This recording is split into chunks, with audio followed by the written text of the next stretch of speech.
1444 Hijriah, Mimin mau jelaskan sedikit kisah tentang bagaimana Nahdlatul Ulama berdiri. Organisasi ini berdiri melalui berbagai rangkaian kisah dan berbagai riwayat yang saling berjalin kelindan satu dengan yang lain. NU lahir tidak hanya untuk merespons kondisi rakyat yang sedang terjajah, problem keagamaan dan problem sosial di tanah air, tetapi juga menegakkan warisan-warisan kebudayaan dan peradaban Islam yang telah diperjuangkan oleh Nabi Muhammad SAW dan para sahabatnya serta tabi'in wa tabi'in. Untuk itu, Mimin mengkategorikan setidaknya ada 2 kategori sebab bagaimana NU itu lahir. Pertama, sebab spiritual, dan kedua, sebab sosiopolitik. Mari kita mulai dengan yang pertama. Setibanya di Tebu Ireng, santri As'ad, atau yang lebih kita kenal dengan Kiai Haji As'ad Syamsul Arifin Situbondo, menyampaikan tasbih yang dikalungkan oleh dirinya dan mempersilahkan Kiai Haji Muhammad Hasyim Asy'ari untuk mengambilnya sendiri dari leher As'ad. Bukan bermaksud As'ad tidak ingin mengambilkannya untuk Kiai Hasyim, melainkan As'ad tidak ingin menyentuh tasbih sebagaimana amanah dari Kiai Haji Khalil Bangkalan kepada Kiai Haji Hasyim Asy'ari. Sebab itu, tasbih tidak tersentuh sedikit pun oleh tangan As'ad selama berjalan kaki dari Bangkalan ke Tebu Ireng. Setelah tasbih diambil, Kiai Hasyim bertanya kepada As'ad, apakah ada pesan lain lagi dari Bangkalan? Kontan As'ad hanya menjawab, ya Jabbar, ya Qahar. 2 Asmaul Husna tersebut diulang oleh As'ad hingga 3 kali sesuai pesan sang guru. Setelah mendengar lantunan itu, Kiai Hasyim kemudian berkata, Allah Subhanahu wa Ta'ala telah memperbolehkan kita untuk mendirikan jam'iyah. Jadi pendirian NU jelas memiliki sandaran spiritual jika dilihat dari cerita ini. Cerita lengkapnya bisa teman-teman lihat di NU Online.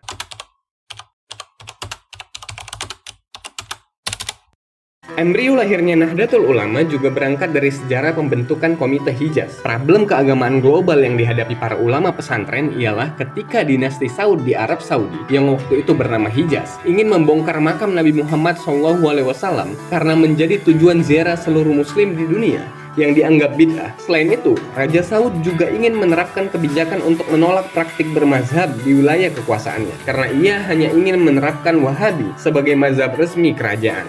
Rencana kebijakan tersebut lantas dibawa ke Muktamar Dunia Islam di Makkah. Bagi ulama pesantren, sentimen anti-mazhab yang cenderung puritan dengan berupaya memberangus tradisi dan budaya yang berkembang di dunia Islam menjadi ancaman bagi kemajuan peradaban Islam itu sendiri. Khairul Anam mencatat bahwa Kiai Haji Abdul Wahab Hasbullah bertindak cepat ketika umat Islam yang tergabung di dalam Sentral Komite Al-Islam yang dibentuk tahun 1921 akan mengirimkan delegasi ke Muktamar Dunia Islam di Mekkah tahun 1926. Sebelumnya, CCC atau CCI tadi yang sudah bertransformasi menjadi CCC menyelenggarakan Kongres Al-Islam keempat pada 21 hingga 27 Agustus 1925 di Yogyakarta. Dalam forum ini, Kiai Wahab secara cepat menyampaikan pendapatnya menanggapi akan diselenggarakannya Muktamar Dunia Islam. Usul Kiai Wahab antara lain delegasi CCC yang akan dikirim ke Muktamar Islam di Makkah harus mendesak Raja Ibnu Saud untuk melindungi kebebasan bermazhab. Sistem bermazhab yang selama ini berjalan di tanah Hijaz harus tetap dipertahankan dan diberikan kebebasan.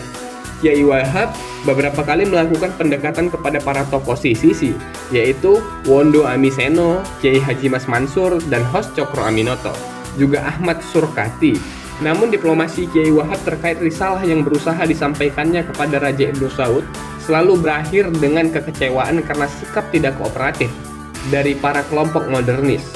Hal ini membuat Kiai Wahab akhirnya melakukan langkah strategis dengan membentuk panitia tersendiri yang kemudian dikenal dengan Komite Hijaz pada Januari 1926. Pembentukan Komite Hijaz yang akan dikirim ke Muktamar Dunia Islam ini telah mendapat restu Kiai Haji Hasyim Asy'ari. Maka pada 31 Januari 1926, Komite Hijaz mengundang ulama terkemuka untuk mengadakan pembicaraan mengenai utusan yang akan dikirim ke Muktamar di Makkah. Para ulama dipimpin Kiai Haji Hasyim Asy'ari datang ke Kertopaten Surabaya dan sepakat menunjuk Kiai Haji Raden Asnawi Kudus sebagai delegasi Komite Hijaz. Namun setelah Raden Asnawi terpilih, timbul pertanyaan, siapa atau institusi apa yang berhak mengirim Kiai Haji Asnawi? Maka lahirlah Jam'iyah Nahdlatul Ulama pada 16 Rajab 1344 Hijriah yang bertepatan dengan 31 Januari 1926 Masehi.